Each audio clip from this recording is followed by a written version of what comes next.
caseworker. Listen in for insights and detailed information on core topics such as the disciplining of the child, the integral involvement of men, and the empowerment of women in the family, parenting and associated laws, child and drug abuse, domestic violence, and teenage pregnancy. Call in to air your views and make your contributions on 459-7885 or 459-7888. Family Matters on 88.5 Soufriere FM. Casualty 911, 10 a.m. to 11 a.m. with the consultant. Health is not merely the absence of diseases. It is your social, economic, physical, spiritual, and mental well-being. Just imagine you on 88.5 Soufriere FM, talking, questioning, sharing your experience, information, education, entertainment, news, instructions, advice on diabetes, high blood pressure, strokes, menopause, AIDS, pregnancy, sex. Sex? Did you say sex? As prescribed, take your medication, exercise, and diet. On 88.5 Soufriere FM, tell a friend, call your neighbor. Casualty 911 is on. A wholesome and relationally healthy family is an integral foundation for a strong community and nation. The many social ills that plague our island need to be comprehensively addressed to stem the tide of depravity and bring about resilient change and healing. With this in mind, 88.5 introduces an in-depth program called Family Matters. Family Matters is a 1-hour program at 11 a.m. with Human Services family caseworker. Listen in for insights and detailed information on core topics such as the disciplining of the child, the integral involvement of men, and the empowerment of women in the family, parenting and associated laws, child and drug abuse, domestic violence, and teenage pregnancy. Call in to air your views and make your contributions on 459-7885 or 459-7888. Family Matters on 88.5 Soufriere FM.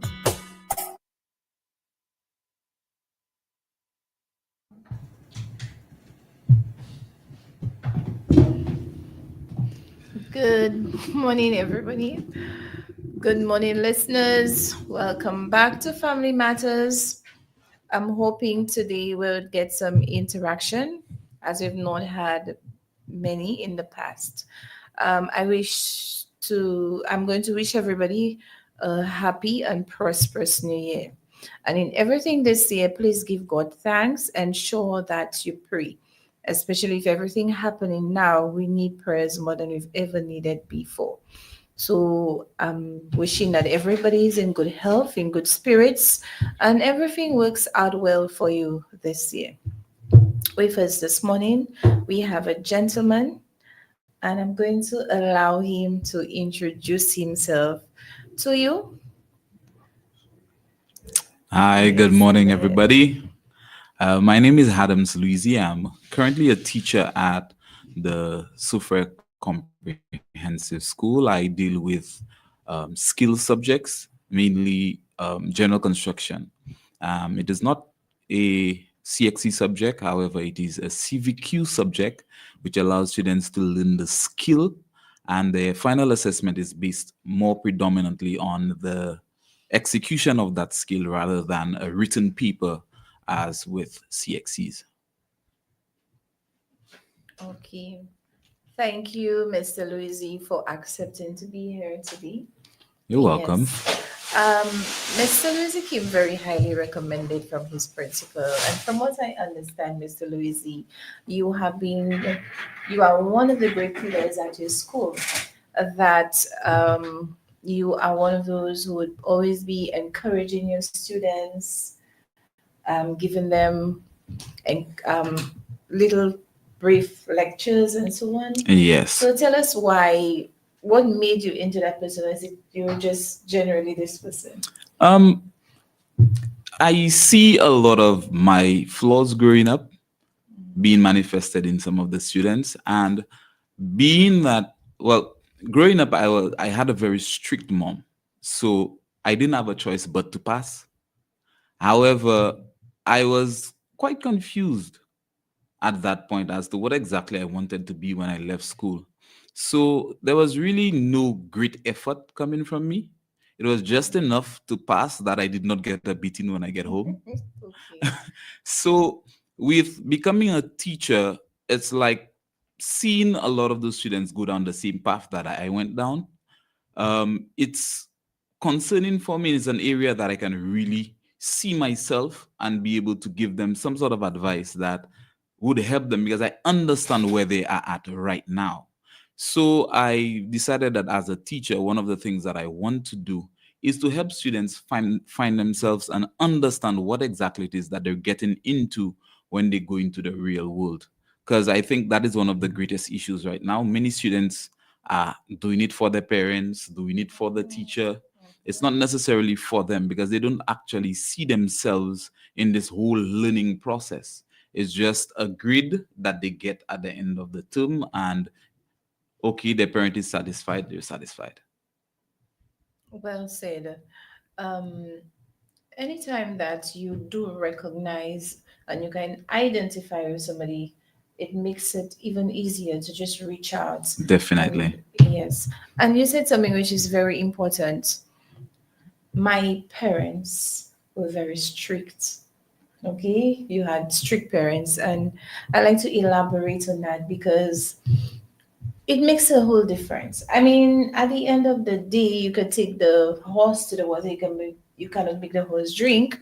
We've been told, but it's quite evident in different households. If you do carry out a survey, you realize that the majority, not all, but the majority of households where there was a strong emphasis on discipline, children usually turn out to be better citizens. Yes. And I like that you use citizens and not just grades because what I've observed is that many persons who had strict parents, they may not have liked a lot of the things growing up, but now that they're adults, they realize that a lot of the things that they were really tough on them for is actually really useful to them right now. They go to work on time, they're very disciplined. These are the people who will never get fired. They leave a job and they move on to another. And having that structure, that discipline makes it easier for you. You get into the school, there's structure, there's discipline. You go into a workplace, there's structure, there's discipline. And if you decide to open your own business, you are now able to create structure and discipline for your own workplace. Well said. Yes. And introducing our topic today, right into what we're speaking about, is we are all in this together. Definitely. Let's make the school term better. Now, I chose this topic today because this is we're coming back to school. This is our first program, New Year, and I'm hoping that this program would impact children, parents, teachers, everybody who's listening, and make it a better year and a better term. I notice Mr. Louisi on my way to work, or even sometimes, of course, I'm out in the fields, and I will see children strolling down to school. And I will be like, do you have a different time to get to the school? And they'll be like, no, miss, I woke up late. Or I had something to do, I had to stop. Does your school have this problem of children always being late? Definitely. One thing that I've observed is that over the years, the sense of responsibility for self is slowly becoming almost non-existent. Um, I think parents too have a great part to play in that. I know children who just wake up late, like it's not a case where anything happened. And it's okay. The parents were at home and there's no sort of consequence. There's no big concern. The parents themselves will tell you, but the child woke up late. And that's okay to them. And it's creating a sense that students are now of the mindset that whatever they do is okay. Very entitled. The fact that they came, you should be happy that they even came to school. So then it's like, okay, you have the bell rings for the next class, and they're casually cruising to the next class. The teacher is there and the teacher has to wait. And when they get there, they just walk in because, like you said, they're entitled. Very entitled. So then what normally is the big problem is they leave secondary school where they've been cushioned, because a lot of the changes that have been done in the operation of schools and the rules and the curriculum has created that kind of softness for them. However, your boss is not going to tolerate at all. all of those things that you were allowed to do at school. You were cautioned, you got a letter to your mom. I mean, nobody's putting you out of the school. So in your mind, it's okay. Your parent didn't say anything. Or if they came to the school, they supported you. So they came too far away for the teacher and for the principal. And that principal think the school is theirs and that person think. So then it lends into the entitlement. And those children have this sense of delusion that the world is going to be this place that whatever they want to do, they can do. And it is so easy. And we're just making things complicated for no reason. So then they come when they want, and you're the one who's supposed to be also happy that they actually came. You're here, right? Yeah. And you are so correct when you say that the parents would be the ones they will calculate. So what? Because what I've realized that there are laws, we have rights, but what is overlooked, undermined, or is really maybe non-existent is the responsibility to that right. Yep. Okay. It is something that I have discussed many a time with my students, because one of the things that I try to do, I do a breakdown. It may not be accurate, but we try to see how much it would cost from the time they were born to the time they leave secondary school. And it usually comes to anywhere close to $800 and something thousand to $1 million, because I let the children come up with those figures. Okay. Because some students come from backgrounds where there's a little bit more money, they're more financially stable, so they would get more expensive clothes. So when we speak about clothes, the price may vary. When we speak about extracurricular activities, the price may vary. But I asked them one question. When you think about an $800,000 investment, do you think 60% on an exam is good? And the class usually goes quiet. Parents are making very huge investments into students only to make them entitled and not hold them accountable for that great investment that they're making into that child. And usually, one thing that I've realized is there's a new culture in Soufriere that everybody wants to. I did not have when I was growing up, so my child must have, regardless of if they're getting 5% or 0%. If I was not able to have JanSport was in style when I was going to school. Sprayground is in style now, so my child must have a Sprayground, regardless of the grades, regardless of anything. So again, the sense of responsibility is not there. It's not. So the school closes, everybody decide they're going on a cruise. The child failed horribly, but they're on a cruise. So then the connection between work and reward is completely lost. So they have no reason to do well in school because they have the latest iPhone, they have a Sprayground, they have the latest shoe, they have all kind of studs and earrings that they keep telling them not to come to school with. And those children are incentivized for doing nothing. But the real question is, where in the world are you incentivized for doing nothing? That's not a real expectation. Only in schools. So I think that's where the loss is happening, in that everybody's trying to live vicariously through their children, and Because of that, children don't work for anything. You are so correct, because I do a lot of observation. I like to sit back and learn people, learn behaviors, see how things go. And you are quite correct that society, I will not say suffering, but society right now, I find a lot of love for my child is material Mm-hmm. things. Love for my child is defend my child. Mm-hmm. This is how I love my child. Yes. But teaching my child accountability, that is not love.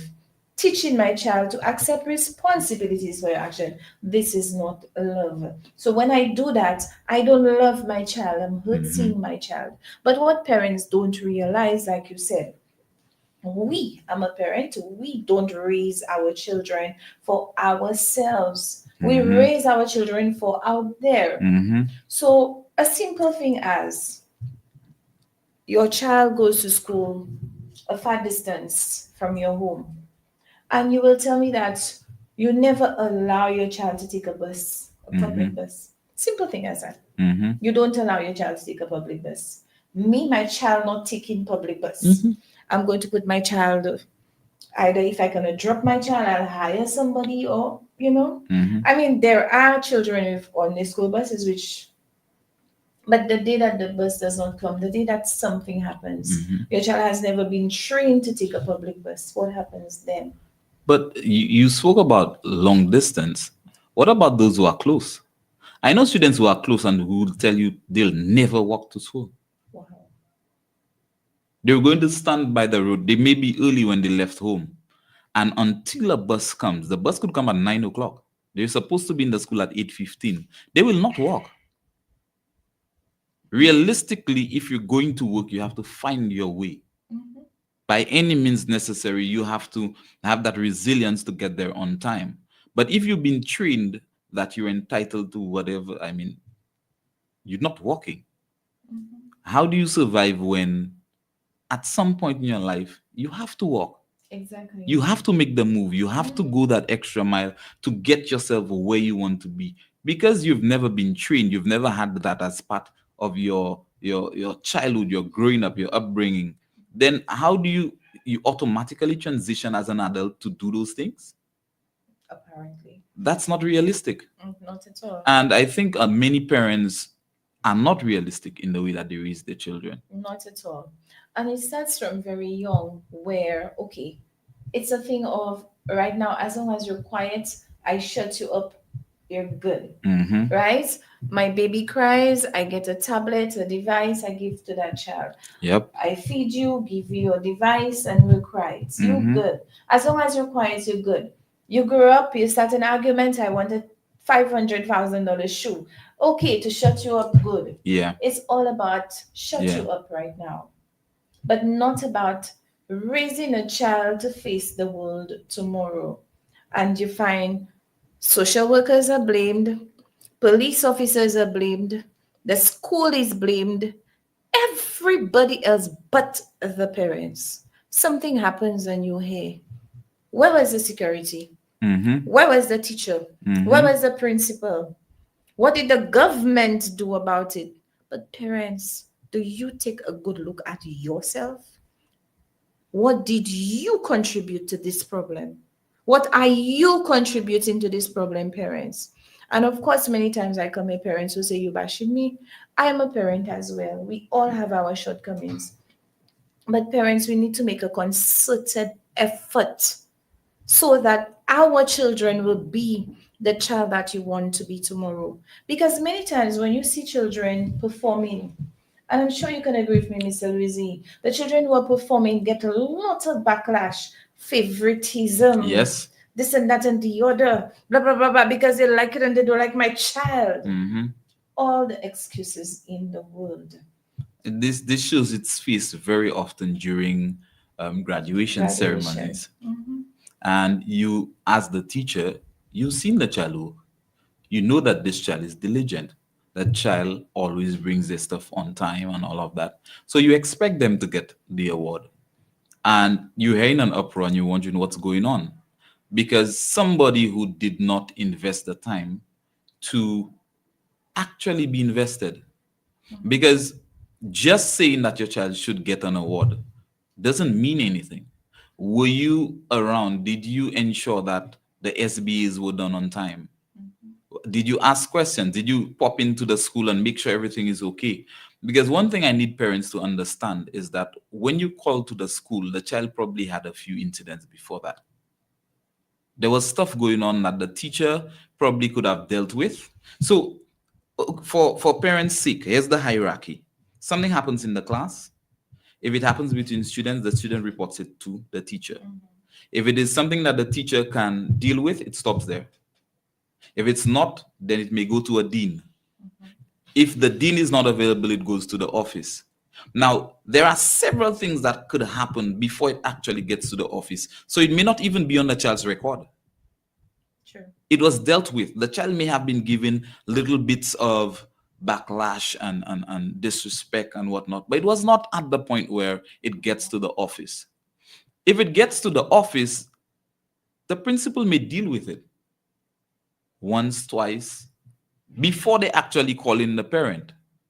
Now, you who have never been called in does not mean that the child has never done anything. True.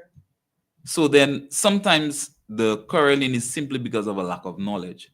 And when it comes to parenting, one of the things, I mean, it may seem like we're bashing parents. Some parents actually are doing the best that they can. They tried. Right? Kudos to those And who are I trying. have absolutely no problem, no issue with this statement. My issue is that sometimes in doing the best that they can, they are wrong and they do not want to admit it. True. So you give an advice, you see something, and it instead of taking it and seeing how we can grow from it, we look at it as a personal attack. Yeah. And that's in all aspects of life, not just parenting. For any one person to grow, we have to take criticism and filter it in an unbiased way. Take self out of it and see if it makes sense. And because this is not done, there are many things that happen. And when parents are brought in, like I said, they're coming to the school ready. They're already primed. They know what they're going to say, and their child is already not wrong before the case is even heard. Sure. I have sat down with many parents and they leave the school very ashamed because I do not entertain aggressive behavior. You come in aggressive, I'm going to allow you to go through, and calmly I'm going to explain the situation. Usually, and I do not explain anything with the child not present. Because if at any point I'm wrong, the child will be there to say whether this was not the case, something of that sort. And they leave there very, very calm because they were ashamed. But the problem is the damage is already done because they spoke to so many persons on the way to the school, and they go into the school and they took away and they're this and they're that, and that school and that principal and that teacher. All of this is said, but when they leave there, they don't go telling the real story. So there is a lot of negative connotation to schools, to teachers, that students have, that other parents have, that have never actually interacted with that particular person. And it hinders a lot of our progress.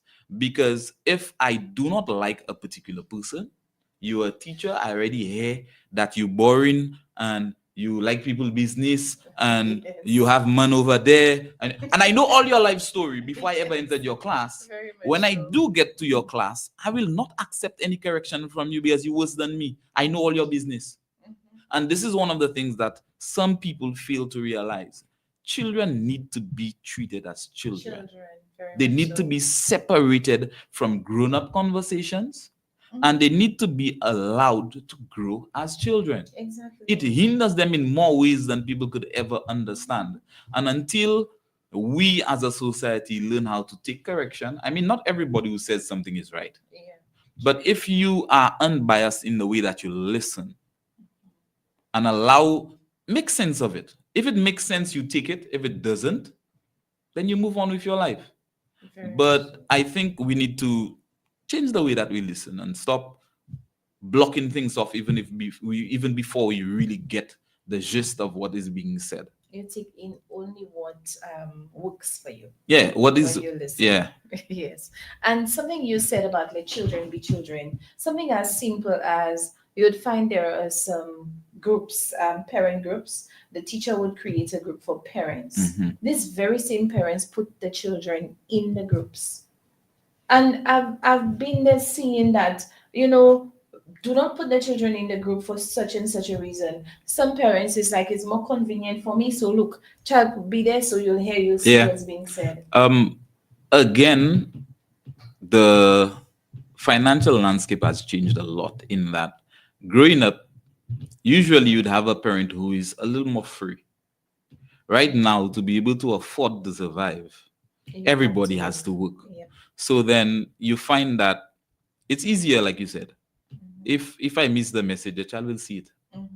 Right? But what it does is it breaks the dynamic of authority in the household, Exactly. in that the child is now And taking not care of just the themselves. household.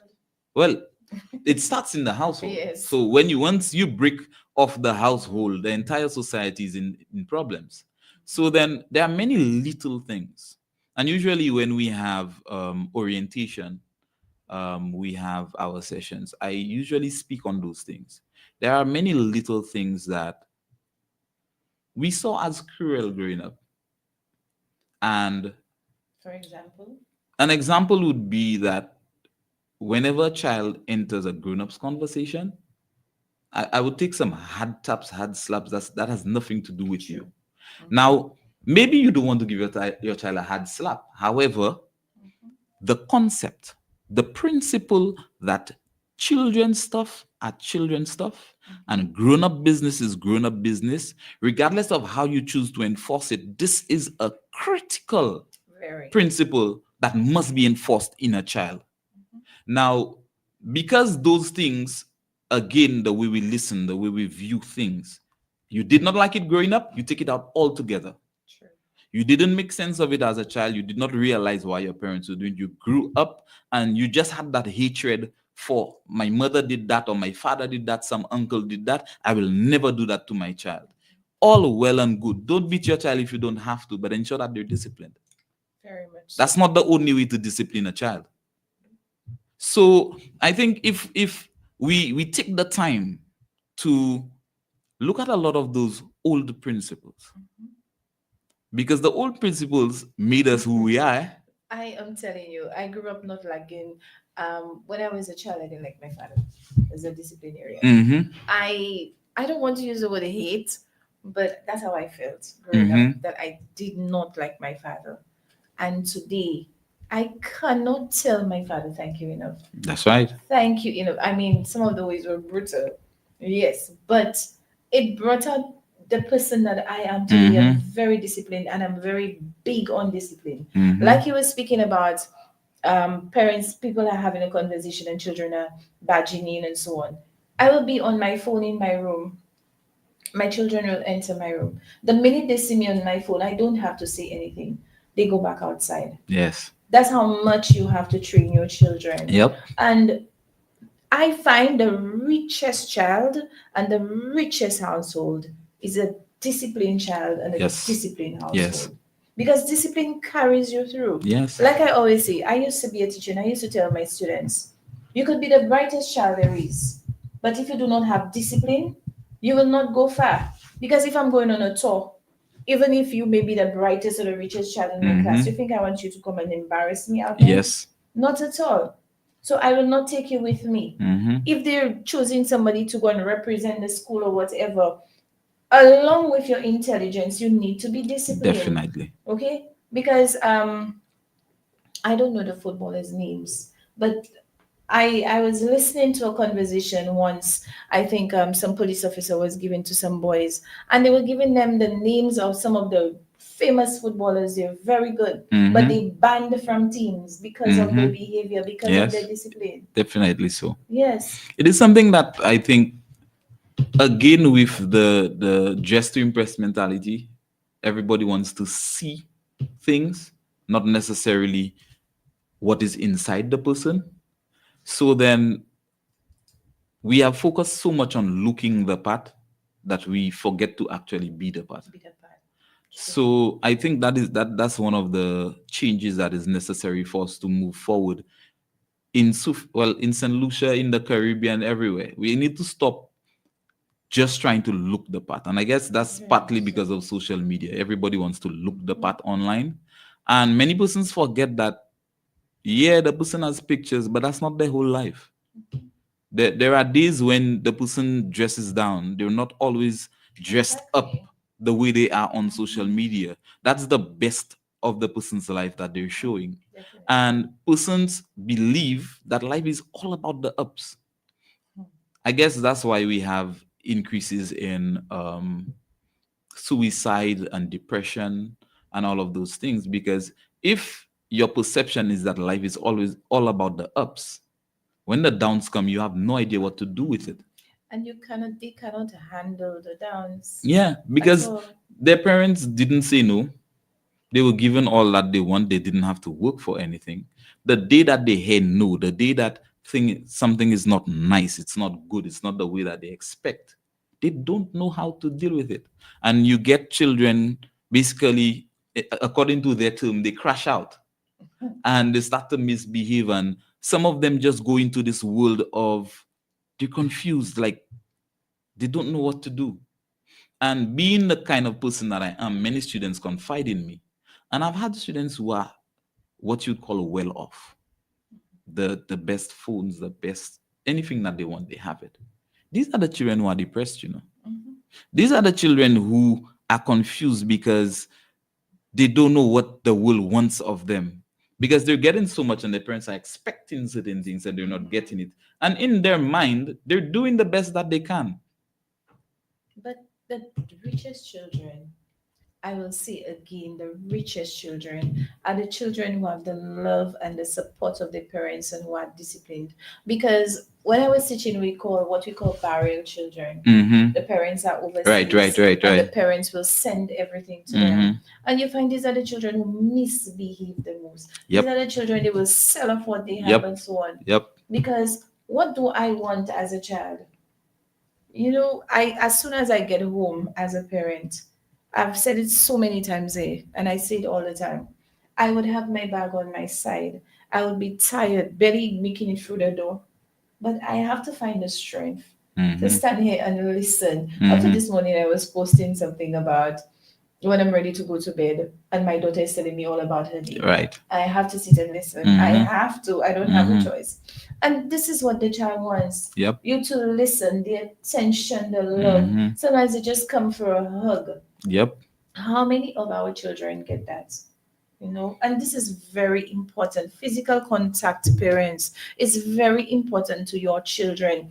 Don't think, okay, you have an iPhone already, you have whatever already. What do you want again? They want you. I want you. That's right. Exactly. I need you to sit and to listen to me.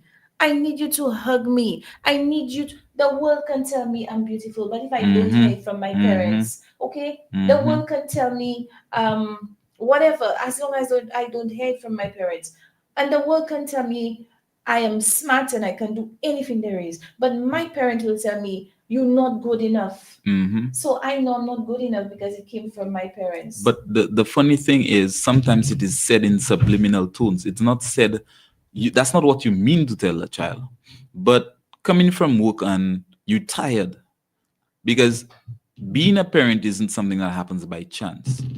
You can give birth to a child by chance, but being a parent does not happen by chance. It's a very deliberate act.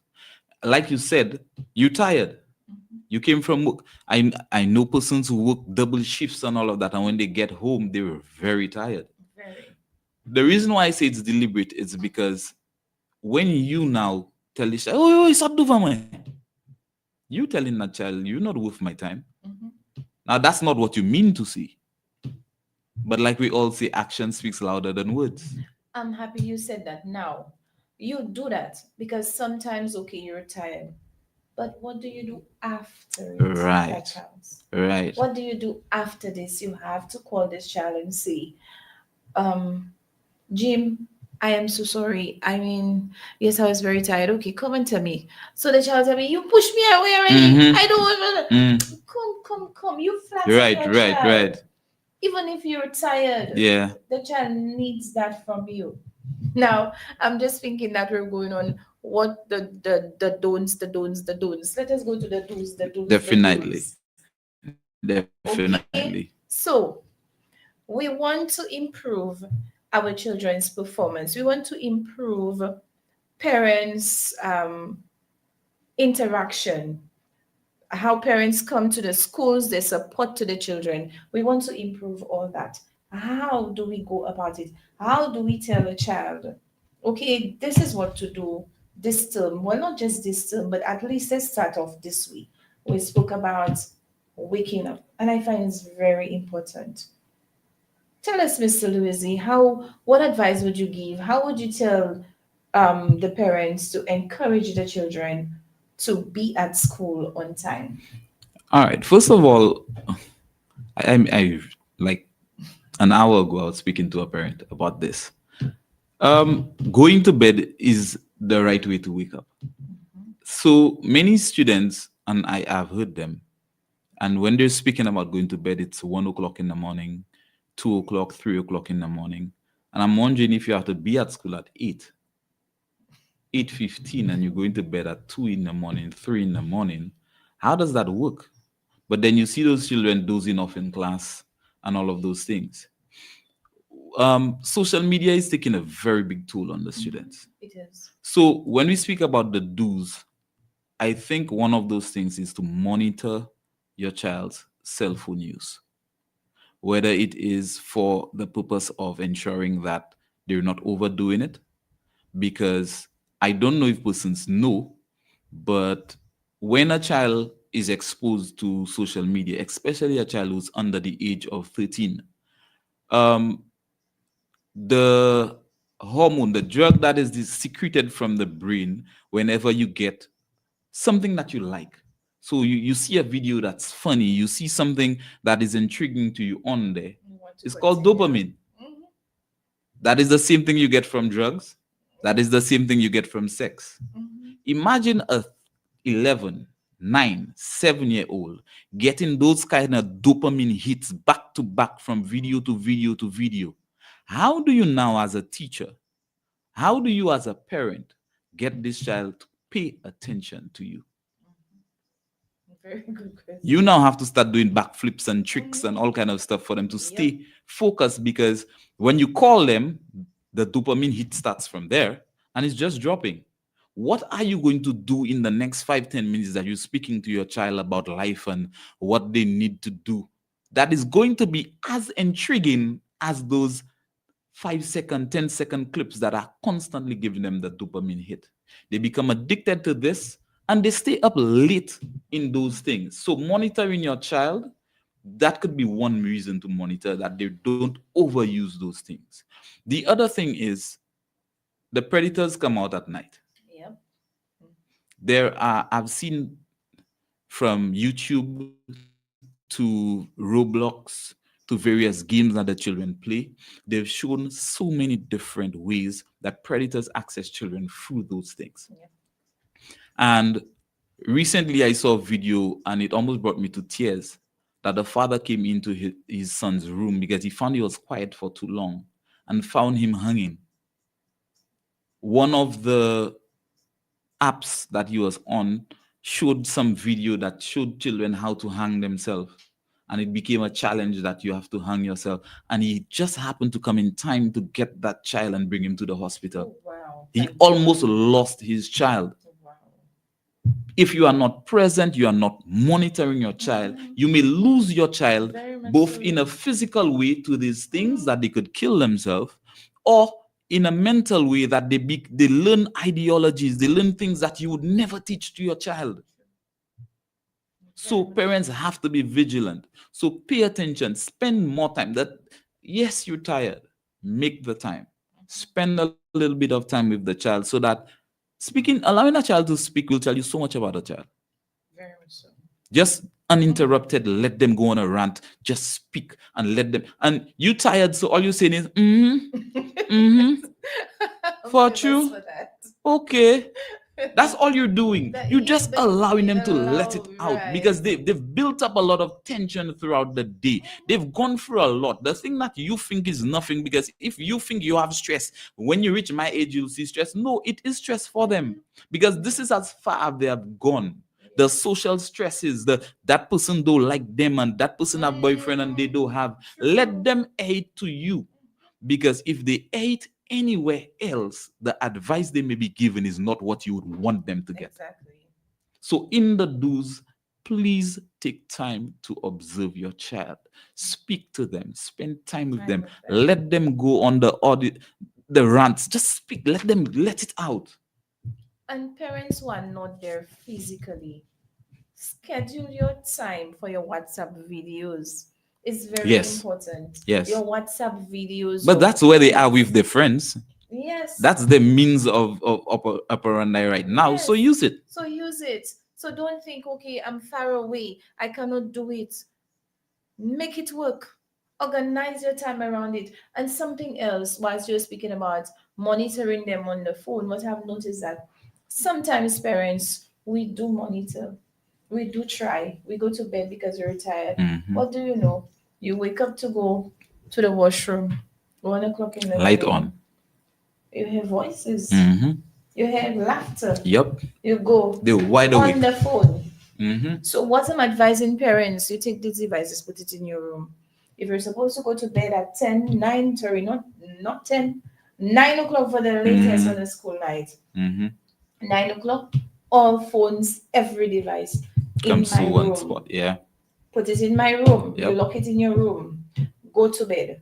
And parents, when you wake up to go to that washroom, if your washroom is not in your room, and even if it's in your room, you wake up, go and check on your children. Because sometimes you think, okay, I've sent the child to bed, we all went to bed together. They monitor you more than you monitor Yes. them. Yes. Okay? So go up, go out, check on them, find out what is happening. Are they really asleep? What is going on with them? It is very Recently, important. this is very important because recently we had a student who had an issue, and it's only in that issue the parent got to find out that the child had a phone. The parent had never bought the child a phone, and some boyfriend bought them a phone. And the child had the phone for a while. The students in the class knew she had a phone, but nobody figured that the parents did not Did not know know. she had a phone. So then, if you're not constantly monitoring, there are a lot of things. I mean, we were children. You know how sly we were. Yeah. I had my fair share of trying to get around the rules. Mhm. So I know it's there. I know it's difficult because, again, the time is an issue. Yes. We have a lot more to do to survive these days. Definitely. But I think anything that is worth doing is worth doing well. And parenting is one of those things. Very much so. If you're going to have a child, make sure that you make the best child that you could ever make. Definitely. Yeah. Something else which is very important, I find that we parents sometimes don't have the time to do it and we overlook it. Going through our children's bags, especially in the morning, Mhm. not in the night, in the Mhm. morning, going through our children's bag, especially the playground. Yeah. They have a lot It of have a pockets. lot of secret pockets Yes. and so on. Yes. Go through the bags. You cannot do it all the time. So you do random checks. Yeah. Random checks of these bags. Okay? Find out what is in there. What are you going to school with? Go through the timetable. You, like you said, you have to make the time. Yes, you will fall short as a parent. Yeah. Okay? You take the phones, do the phone checks. Parents, it hurts my heart to hear you say, I don't know my child's password. Well, I don't know mine by there, but they're in my phone. Anytime I will pick up a phone and open it, go through it. Because if you do it all the time, they will delete. Yeah. But if you have the password, so don't tell me you have a child at your home and you don't know the password of their phone or their device. Okay? Don't tell me your room is so locked you cannot enter. Don't tell me you have no permission. What you doing in my bag? You what is it again? You cannot breach my Yes. Yes. Okay? Yeah. That's my personal space. Yeah. Uh-uh. But that is part of the problem. When we speak about the entitlement, that's where it comes from. Yes. That you've not worked anywhere and you have your room. Mhm. I did not have my room. I had a room in my mother's house. Exactly. And at any point, my mother would come and check if it's clean. if what she told me to do is done, if my If you bed is say you're made, sleeping. if I'm actually Mhm. sleeping. Yes, A locked room is a room when you're changing. yes. That's what I knew growing up. Exactly. Anything other than that, Your they room is come, not to knock on the open. door, enter. Yes, especially during the nights. Yes. Okay, and That is very dangerous, eh? A locked room in the during the night. nights. You get a seizure, you get some Something sort of happens, illness, the door exactly. is locked, nobody can check on you. That is Yeah. very It's dangerous. very dangerous. So it is not wise, parents, to allow your children to lock their rooms in the night, because sometimes you want to go in to check on them, something has happened, and you have no access. You cannot even help your child. Yeah. Something is going on. So parents, we have to be very vigilant. All right. Children, parents, I'm going around this. It is very important for a child to be present at school. Very important. But sometimes I'm going to be a little devil's advocate. Mhm. You may agree or disagree with me. Sometimes it has happened with me where a child will say, I've just had a very tough week. It has been very difficult for me. And of course, as a parent, Mhm. that you're going through, maybe that child is going through something personal and all. If it is for the child's mental capacity, for their mental health, Mhm. a day off Yeah. is okay. I agree A day 100%. off is okay. Yeah. And it's not just a day off, it's a day of recuperation. Yes. Ensuring that in that day off, you meet them where they are. Mhm. Because, like I was saying before, the thing that we consider that's not stress, that is as far It as the is. stress limit has been. Because the only reason we're able to handle the stresses that we have today is because it started off as smaller stresses when we were younger. Yep.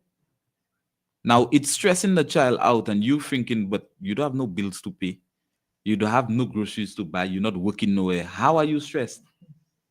But that is as far as the stress limit has ever gone. Everyone. So they may be stressed out of their mind, and you looking at it from your perspective. It is not you going through the stress, it's the child. Exactly. So look at it from the child's perspective and work with the child where they are and help them to see that life is bigger than the stress.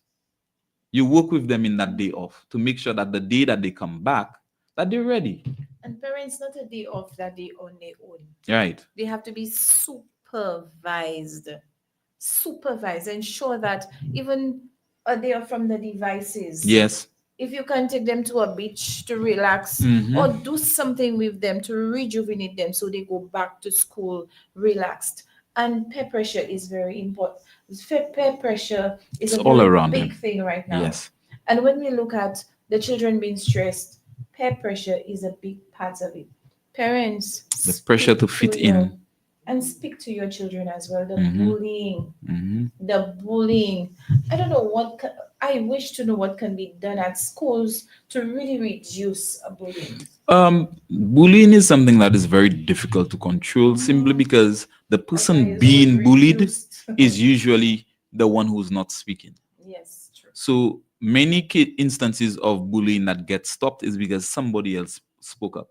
I had a student who was being bullied and his money was being taken on a daily basis. And the student never said anything. It was somebody else who told me, but sir, because I was speaking on bullying, and another student tell me, but sir, look, so and so, they always taking his money. So I'm asking him, because he's in the class and he's seated there well quiet. And he's telling me, yes, sir. So I'm asking him who, and he's barely muttering the student's name under his voice. I spoke to the student, I told them this is a very serious thing. And if it happens again, we're going directly to the office. It's not going to be taken lightly. It happened again. I came to the class. Until I asked him, he did not tell me that the boy came after him after that. And it's only then I had to go back, bring it to the office, call his parents in, do what was. And that's the only way it stopped. Had it been for the person being bullied, it would never get resolved. So that's one of the issues with bullying. But generally, to stop bullying, I think it takes persons raising their children to understand the value of life, to understand how much we impact each other. That life is bigger than just what you see in the moment. Again, responsibility for your actions, the consequences of your actions. So I think if we work on responsibility, like we started off with, Yes. a lot of those things are going to be Very good. much so. And parents, before I move on, sorry, we have some comments. Mr. Jean Philippe, great point. It seems from what is allowed at home. So I'm thinking that he's commenting on what we're saying. Marceline Louis, the problem started in the home. We as parents, we need to know what time to say yes and no to our kids. Very good point, Marceline Louis. And thank you for listening in and your comments. Keep them coming. Thank you so much. Yes. So we were talking about our parents. We are not raising our children for ourselves. We are raising them for out there. Sometimes you meet a grown man, you as a lady, of course, you get your husband, you get a boyfriend, whatever, and you find this person who does not take accountability for their actions, and everything they can tell you, it wasn't my fault or whatever, because from a child at home, they were not they were not used to accepting responsibility for their action. An excuse was always made for them. Yep. So they grew up now making excuses. Yeah. Okay? So a lot of our problems right now, like you said, it stems from the home. So parents, because I'm a parent as well, we have a lot of work to do. Another point I want to make with studying. What do you think is the one of the most effective ways of studying? Now this one is there's no one size fit all answer for As I this know, one. one of the most. The reason why I say this is because there's one thing that I always do with my students. I try to get them to understand their personal learning style, because that would determine what studying style works for you. Now we have persons who are kinesthetic learners. They love to do things. And until you could explain it 100,000 times. And until they get to do it and to see that when they mix these two things, this is the outcome. You could explain it all you want and they'll not get it. Now, somebody who's that way, that person most likely would have to use videos that show examples. Because if you cannot do it, you have to see it being done. They would have to partner with friends and do different experiments, and that's how they will learn the best, because they have to be hands-on. They would have to get past papers and do it and go and check the answers and see where they went wrong, because they can expect they have to do something. These type of children, if they get to write the notes over, that would be very good. When they get to the exam room, they could picture themselves writing it, because that's the way they learn. There are persons who are musical, and you'd see somebody in an exam room and they're just tapping. They were listening to music whilst they were studying. Yeah. And it was probably soca. And they have that little groove in there. And they're writing the exam and you could see them dancing. And it's actually coming back to them, because at that particular part in the song, they were reading a particular thing. Right? I was somebody who, when I get it, I get it. So I needed to pay attention in class because I did not like studying. So then, no teacher leaves the class and I don't understand.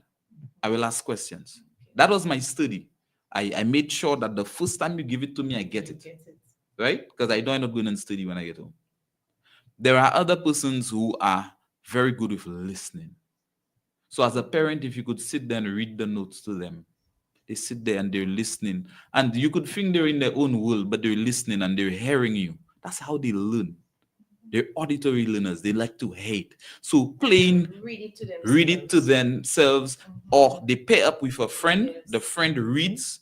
So there are some persons who need to read it for themselves. But I like to hate. So I sit with you. You read it. You're learning. I'm listening. I'm learning. And the two of us are studying together. Then we ask questions back and forth, and we're good. But it requires persons to understand their particular learning style. Because one thing, I know students who study and they read the notes and they fail. Sure. They do worse when they go and read the notes, because that is not their learning style. So what they've done is they've bombarded their brain with a lot of information. And usually they do it just the day before. Mm-hmm. So they have a lot of new information. And I keep telling persons, think of your brain like a filing cabinet. So you're going to take the English work and you'll put it in the English drawer. And you take the math work and you'll put it in the math drawer. But if I give you math, English, French, Spanish, geography, all together, you're running, you're studying several different things. The room is in a mess because there's papers all over the floor. You get to the exam room and you're now trying to pull the English drawer, but there's a box of math in front of it.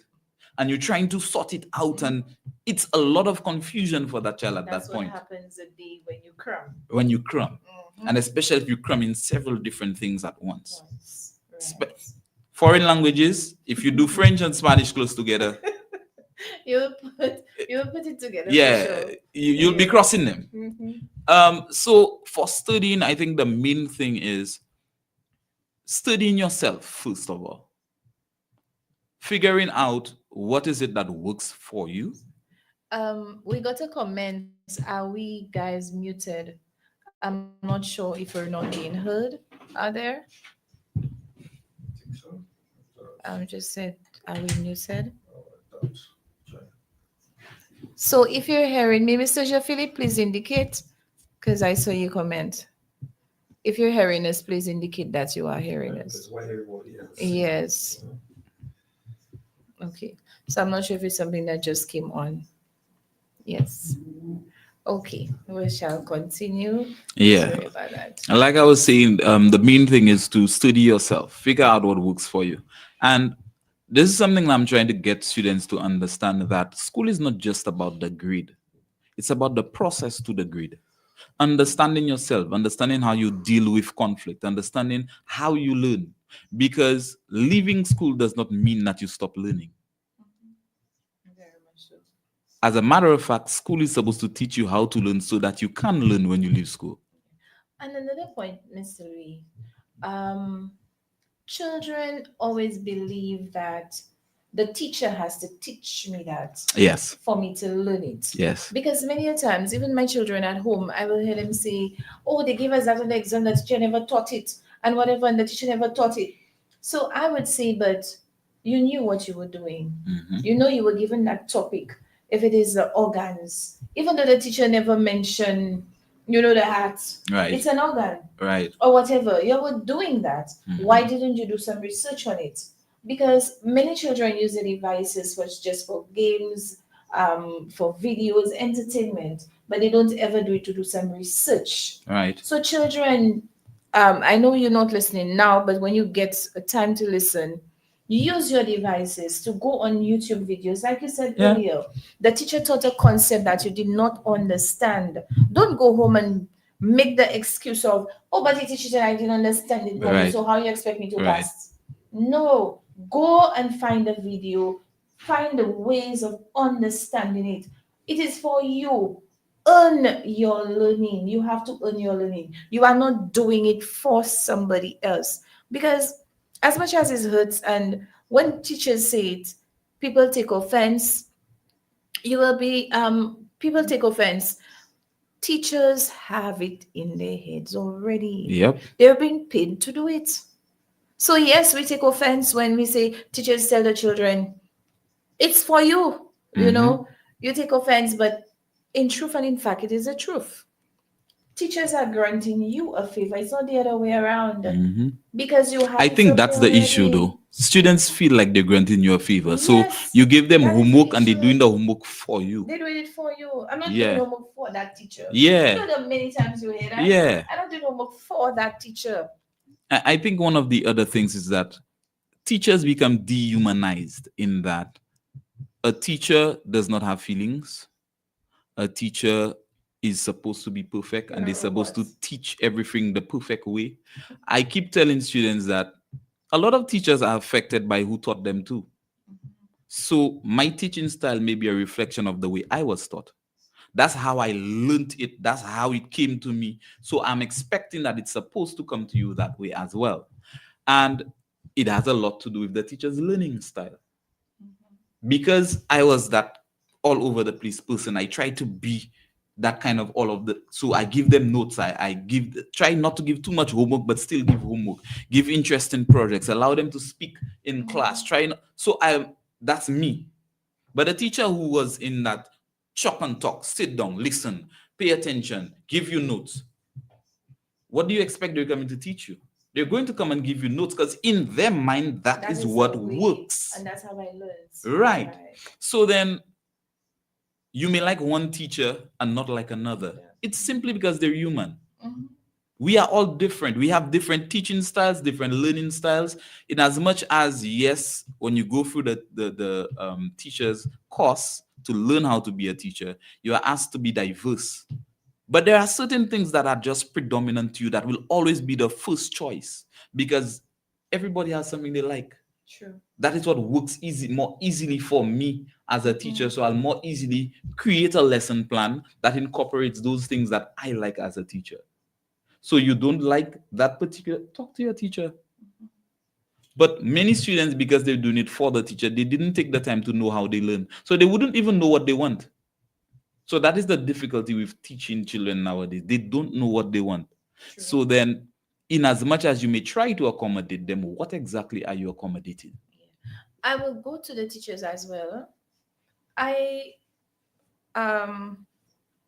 heard, I'll not say I've experienced, I've heard that a teacher taught a child a certain way of, for example, a maths problem, Right. how to solve it. Mm-hmm. But this child now, who is inclined to maths, they really love Right. the mathematics, they found another way Right. to get this answer. Mm-hmm. But because the teacher taught this set way, your answer is not correct. Although you found it, but that's Right. not how I taught you. Right. Do it how I taught you. So I think that sometimes teachers need to be flexible as well. Because like you're saying, I understand that.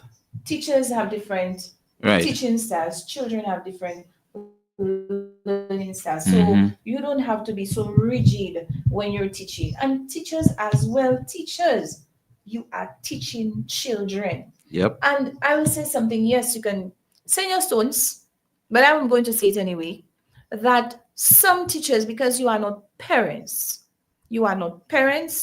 it is very difficult to understand children. Mhm. Because the maternal instincts is not there, you don't have your own, so you don't know how to deal with children. It is very important, teachers, sometimes to bring yourself down to a child's level.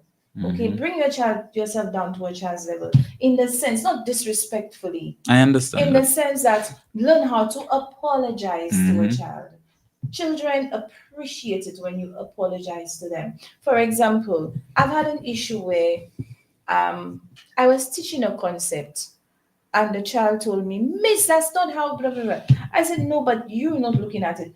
Miss, I said, that's not how. And he came and he showed me, this is what we're doing. Miss, you're making an error. I was like, oh my God, thank you so much. I'm Right, so right, sorry. right. And right away, you saw this child Yes. was bursting with And pride. it allows the child now to feel like they're part of the learning experience. Yes. So in future, they'll be more cooperative. They'll push more. They will be more observant because if they found one error, they feel like they can find get another more. one. So now they're going to be looking. So it's Yes. worth it. Yes. But with regard to what you said about the math, one of the things that I've realized over the years, this is something that has been intentionally focused on and changed. Because it happened to me when I was going to school and working along, again, teaching TVET, you have a lot of math and calculations and stuff like that have to be done. So I liaise with some of the math teachers to ask them certain things on how they do it. And this is something that has been brought up in the math department at Soufriere Compre to ensure that this does not happen at our school. So I know it happens, but from my perspective, I can say that it is either extremely low or has not happened at all in Soufriere in a while. Because we understand that math was designed by persons finding ways to solve problems. There are always new ways to solve a problem.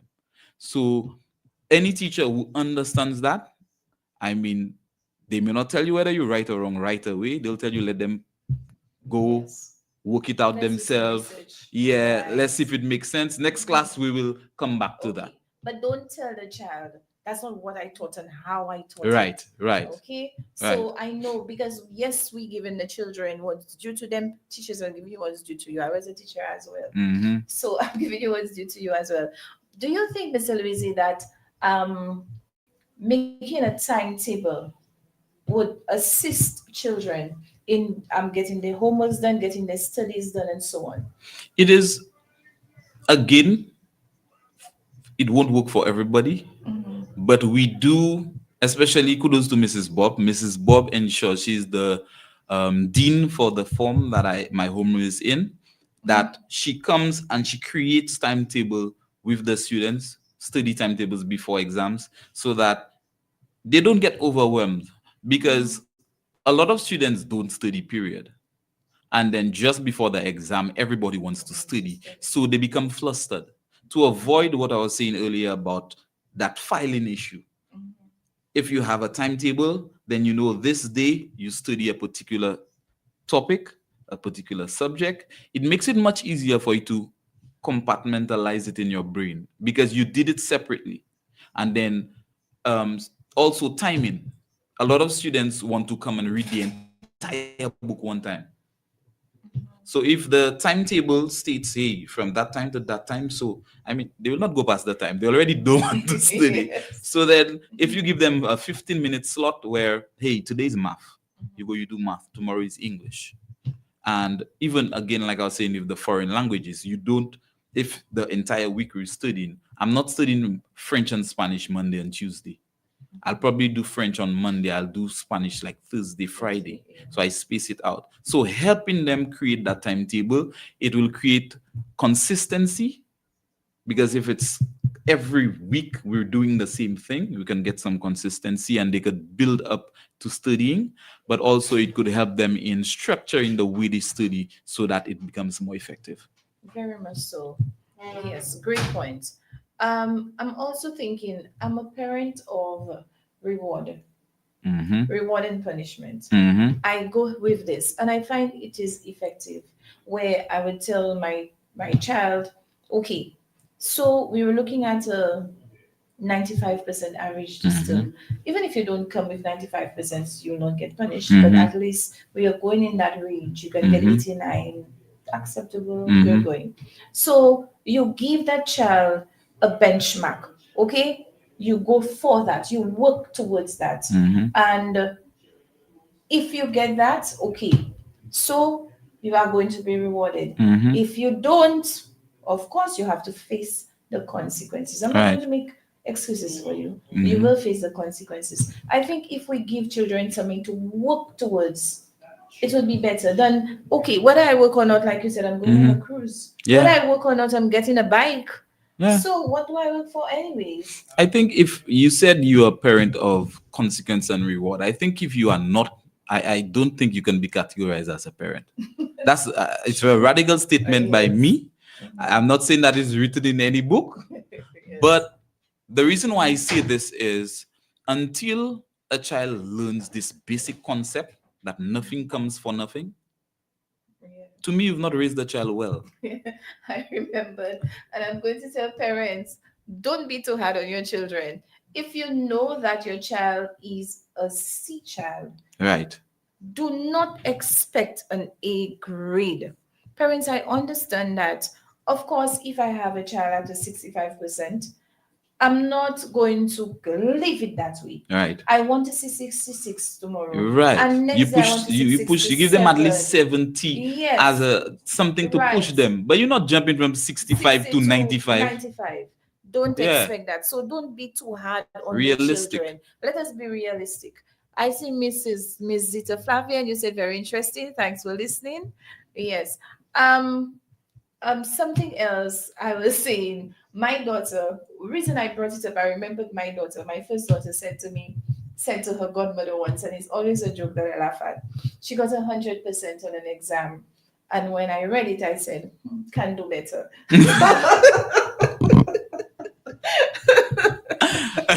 I didn't. It has been a joke that it always comes up. So this is why I'm saying to parents, let us set realistic goals. Let us not push our children too much, because sometimes, and I am guilty of it, I add the pressure. Because once you have recognized and you make it your policy, you make it your mantra, you make it everything, that There is no way around education. Mm-hmm. You must be educated. Your way out of poverty is through education. And a lot of children have the belief that I don't need that. Look at Mr. So and so. Right. He didn't do well at school, you know. And Right. look at the money he making. Right. I don't need that. That's a conversation I had with some students yesterday. Mhm. But I had to make them understand that regardless of somebody dropping out of school, that does not mean that they dropped out of learning, Exactly. because learning is a lifelong process. And they had to learn the new business that they decided to go into. There you They had to learn various parts of it. But these very people would tell you, if they had the opportunity, they would have done that and that subject, I'm because it telling would you. have helped them move along with their business faster. Right? And you sitting on the outside seeing the person successful, you are not seeing the struggle that they're having to get certain things put in place, only because they didn't have particular subjects at school. Or sometimes you don't even know that secretly they went to rewrite their Yep, subjects. some persons did. They Yeah. pushed themselves up. They had to learn. Mm-hmm. Some people even had to go out there to learn how to speak publicly, to address persons, to do whatever they needed to go forward. So, students, parents, let's make it our duty to take education very seriously, and do not look at somebody and measure yourself, Yes. because I may be an A student, you may be a B student, so you cannot be saying, look at teacher George Child. Teacher George Child learning. Mm-hmm. And because teacher George is a teacher, Mhm. they it's being said a lot. Yeah. So let us work with our children, put in the effort. Like the topic said, we are in this together. Definitely. It takes a village to raise a child. And when that it's almost like a proverb was stated, it wasn't literally we need a village as in you growing in canaries and canaries is a Mhm. village. It means that you need all the stakeholders. Yep. Okay, you cannot do it on your own. Parents, you have to work with teachers. Teachers, you have to work with parents. You have to work with the Ministry of Education. You have to work with your children. You have to work with the gardener. You have to work with everybody. One thing that we need to work with that has been lost, and I think it's the worst thing that we could have done. We've stopped working with our fellow man in the village.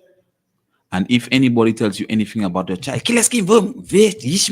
and people getting on. And growing up, I can tell you, if there was not a village raising me, I would be a terrible child. I know this for a fact. Now that I'm older, I understand that, because I know if anybody saw me doing certain things, it's going to reach home. And when I get home, I'm going to get it.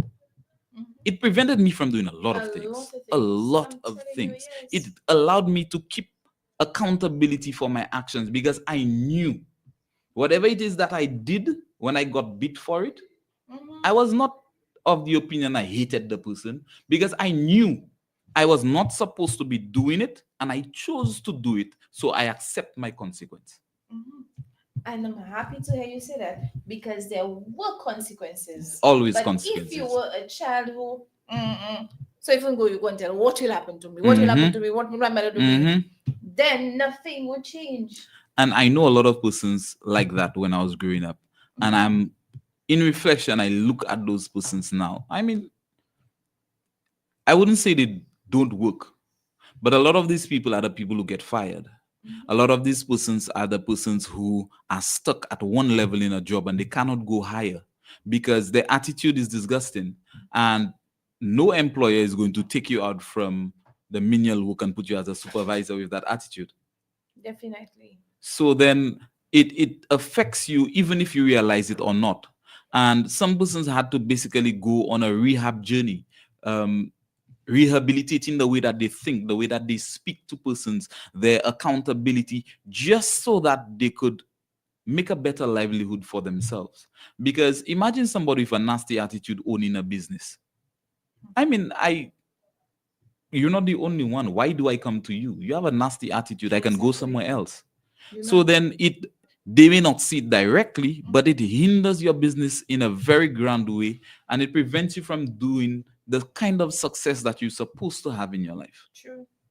Because with the same attitude of I'm coming to school because I'm granting the teachers a favor, you'll be there that you're granting The employer. somebody else a favor. Mhm. You're not granting anybody Yeah. a favor, they're granting you. These, I mean, Okay. you see it now, but I think it's going to be worse in the future, where you go and the tailor's face is screw up, and the bartender's face is screw up, and the cashier's Let me face is tell screw you. up, because they're just there. They're granting the boss a favor. Favor. They're not Yes. even supposed to be there, and it's not a very good look at all. Many times I have approached persons and told them, like, places, especially places you find where the pay is not all that, like a Mhm. gas station. Mhm. Oh my goodness, the customer care is crazy. So I would go and tell them, Miss, I've had a long day too, and I understand you're having a long day, but will a smile hurt? Exactly. But it's not what you say, it's how you say You're right. it. Because you're not going to say, put a smile on your face. Right. No. Right. We'll Right. say, I've had a long day as well. I know you're Yeah. having a long day, but will a smile hurt? I've done it so many times and it has worked. So, It's funny that persons don't even realize how much of a difference those little things make. Mhm.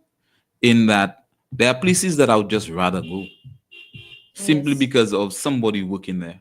I know of an establishment that they fired one person in the establishment, and the business closed down after a while, because that person basically was bringing the vibe.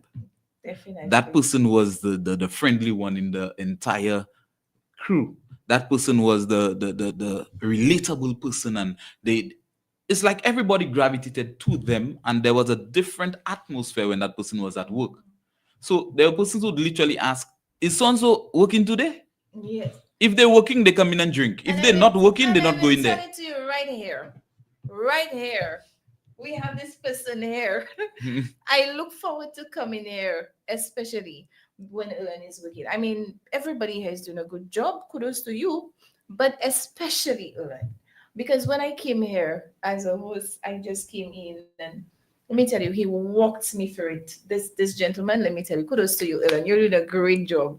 So yeah, so when you're so correct that it makes a huge difference when you have somebody who you can depend on, somebody who can speak with you and so on. But imagine you come in and the person's face is all Yeah. grumpy and You had a bad day, and from the time you look at them, you already as you see me there, I'm already Yeah. tired. Don't even come there. yes. Anyways, but two things I want to leave with parents. I don't know. These are the most difficult things that I'm still learning.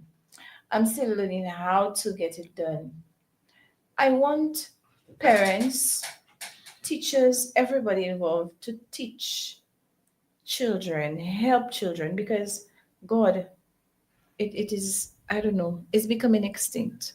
Mm. Teach children patience. Ha. Patience and resilience. Yes. Resilience. So these two, I'm leaving it there for the term, for the year. Patience and resilience. Our children are slowly losing this. They have none. Let us bring it back. Let us bring it back. Let us try to find ways, innovative ways of teaching children patience and resilience. That's my end. Over to you, Mr. Yes. The one thing that I've worked really hard to do with my students, and I have them repeat it every morning. I ask them, what is your purpose here? And it is to become the best version of myself. I think if everybody focuses on helping students become the best version of themselves, that's all it takes. Because the best version of yourself states that if I do my best today and I get 50, I continue doing my best, I will get a 55. Yes. And one day it will be 60. And I was in trouble every day in Form 1, and Form 2, I probably went to the office 5 times. By Form 3, it will be none. Okay. Becoming the best version of yourself, understanding who your child is, who you are as a parent, because you cannot help somebody give them anything that you yourself don't have. Sure. So I think this is for this term, if everybody, including teachers, parents, and students, focus on becoming the best version of themselves, we're going to have a better society tomorrow. Kudos to that. Very well said. So, thank you so very much, You're Mr. welcome. Lizzie, for being here, for accepting to come again. And of course, when we have these great programs that are informative, I always say, look forward to part 2. Okay, thank you, everybody. Unfortunately, I will not be here next Wednesday, so there will be a rebroadcast. Thank you again for all of you who commented, and I hope that you do more of the interaction next time around. Thank you so much. Yes. Bye. Bye. Bye.